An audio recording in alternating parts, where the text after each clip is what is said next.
Hi, my name is Tegan Dixon, and for my final assignment, I will be analyzing The Professor from Netflix's Money Heist.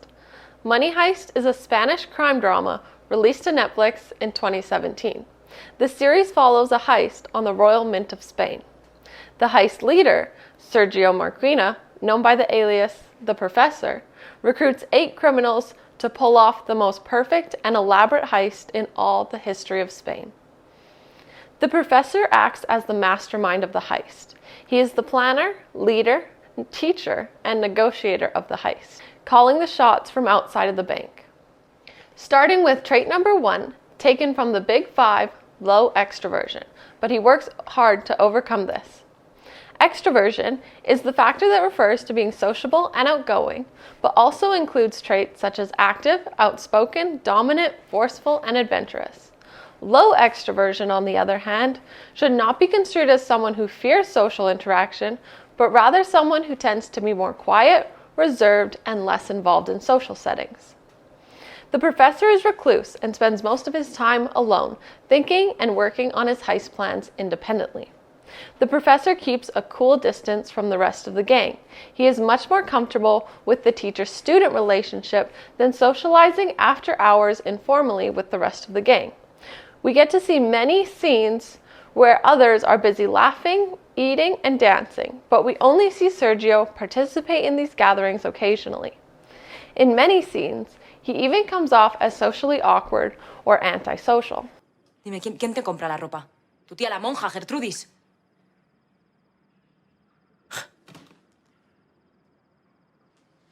¿Y esto?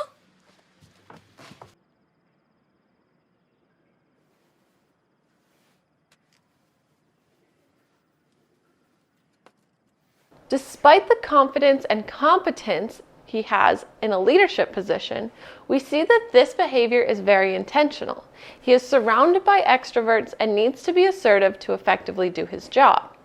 Therefore, we see him constantly forcing himself to come off as more extroverted, confident, and outgoing. As per the class notes, this is very difficult as it's hard to act in a way that's inconsistent with our natural levels of extroversion. Through the Professor, we get to see this incredible effort to perform and overcome natural introversion, such as practicing his lines in the mirror before negotiating for the heist, or channeling his nervous energy into origami and pacing. Next, we will look at how the development of introversion became his personality through the learning theory, and in particular through social learning theory, which proposes that much of our behavior is acquired through observing others. Looking at the Professor's childhood, Sergio talks about growing up in a hospital. This is a fundamental part of his background, as his personality would have been developed in this environment. Almost every stage of his development, pre-puberty, occurred in this very unique setting from other kids. Using the learning theory, we can relate this environment to much of his personality, including the low extroversion. He was a sick kid and as a result spent much of his time in isolation or around adults. This is part of the reason he prefers independent activities and work. Therefore, he would have been much less socialized, especially in large groups of people his own age. Therefore, he learned through modeling and imitating adults rather than kids. This could be why that teacher-student dynamic is so much more comfortable for him and comes off as much more natural. He is often described as the dad of the group, despite being younger than many of them. This could be because his most prominent social relationship or social model was his own father, who visited him often in the hospital. He would have also had very strict routine, dinner times, and visiting hours. He kept himself busy with intellectual tasks, reading, chess, etc., and as a result never had the exposure and desensitization to large crowds and informal socializing. This discomfort around others may have led to a form of social anxiety, and this could be a motivating factor for his behavior, tending to be more recluse and isolated. Moving on to trait number 2, maximizer. What is a maximizer? A maximizer is an individual who consistently seeks out the optimal outcome for any endeavor. Maximizers tend to be perfectionists, but in terms of maximizer and maximizing, are particularly associated with decision-making processes rather than describing a generally uncompromising approach to life. The professor is a textbook perfectionist, not just in his work, but in his personal choices, choosing to forgo relationships that might be distracting or compromising, to going to bed early and overthinking all decisions and planning far ahead. In this series, we are very aware of the perfectionism based on the unraveling we see when something doesn't go according to plan.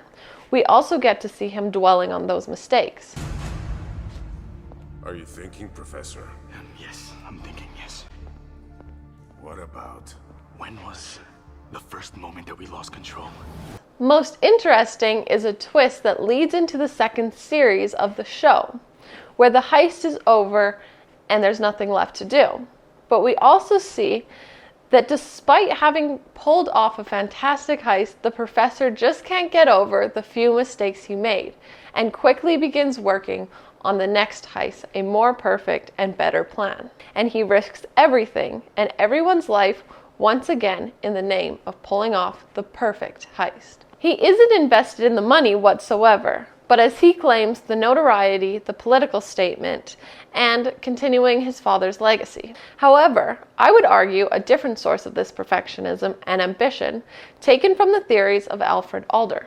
Alfred Adler had famous theories of organ inferiority and the masculine protest, which stated the idea that people are motivated to succeed in adulthood in order to compensate for whatever they felt in childhood was their weakest aspect. And it's a particular urge in adulthood to attempt to compensate for one's own powerlessness felt in childhood. Stating this as the source of ambition as inferiority, it matches exactly to what we know about the professor's childhood. He was a sick kid, hospitalized, trapped in an inferior body by definition, and he was unable to help his family pay those medical bills. Likely, this sense of inferiority was only exaggerated by his older brother, who is painted as a textbook narcissist, being overly boastful and confident. This could have only exaggerated the sense of inferiority, helplessness, and powerlessness. This, therefore, is the source of his endless ambition as he avenges his father using what he deems his essential strength, his brain. And yet, as great as he is, he never quite feels satisfied that he's achieved it. Moving on to trait number 3, our last trait, fearful avoidant attachment style.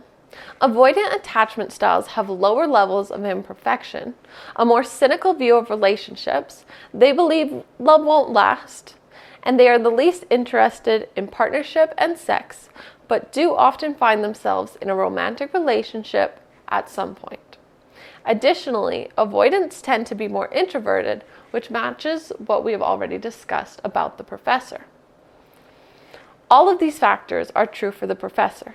He begins the series a lone wolf, a bit recluse, and outwardly pessimistic about romantic relationships around him, including his brother's marriages with several different women throughout his life, and the personal relationships developing within the gang. Sí, y aceptemos que Tatiana no va a venderte por dinero. Escúchame bien.